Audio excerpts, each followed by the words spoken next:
like to spend a few minutes today sharing with you how the 4 disciplines of execution fits in the broader strategic context of organizations. At the very beginning of an organization, from its very inception, the first thing you need to do as a leader is to carve out the things that you're going to accomplish. Why do you exist as an organization? This articulation can be your mission statement, purpose statement, whatever you'd like to call it. But this defines who you're going to be. Now, the next thing you need to define is, what does it look like to be successful? Now, this is a 5 or more year look into the future of, if you're successful at moving towards your mission, what are you going to look like? We call that your vision. Now, those 2 boxes are both aspirational. They're statements of things that you'd like to be. At some point, we need to turn the corner and build our plan on how we're going to get there. That becomes strategy. And strategy is a 3 to 5 year rolling view of the steps necessary to achieve your vision. At FranklinCovey, we look at strategy through 3 different lenses. The first is the stroke of the pen. As a leader, if I've got the authority and the resources, if I sign my name, it happens.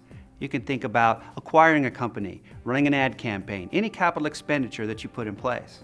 Those are critical components to achieving a vision. They're just not where the 4 disciplines fit in.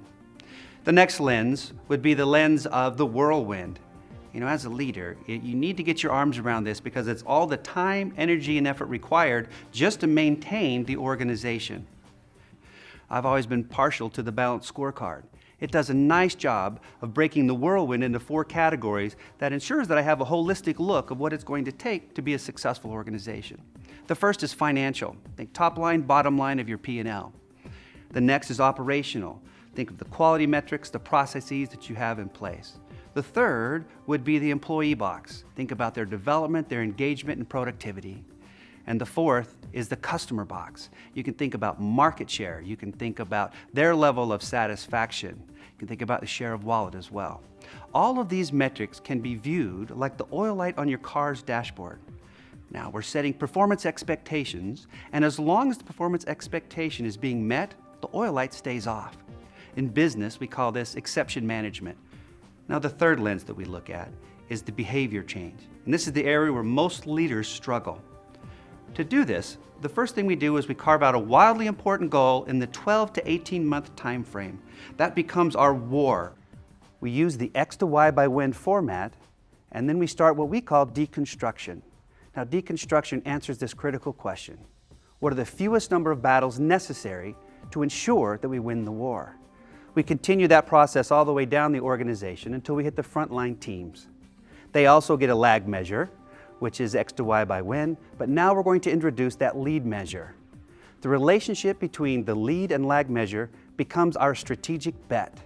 We capture that bet into a scoreboard, and that becomes how we apply all of our commitments on a weekly basis to moving that lead measure. And you can see we draw a tight box around the 4 disciplines because it's tempting as a leader to try and pull everything in from both the stroke of the pen and the whirlwind into this methodology. The 4 disciplines is meant to close a performance gap. It is not meant to run your entire business. Just because we have this new tool doesn't excuse us of running the rest of our organization. That's a quick look of how the 4 disciplines fits in the broader strategic context.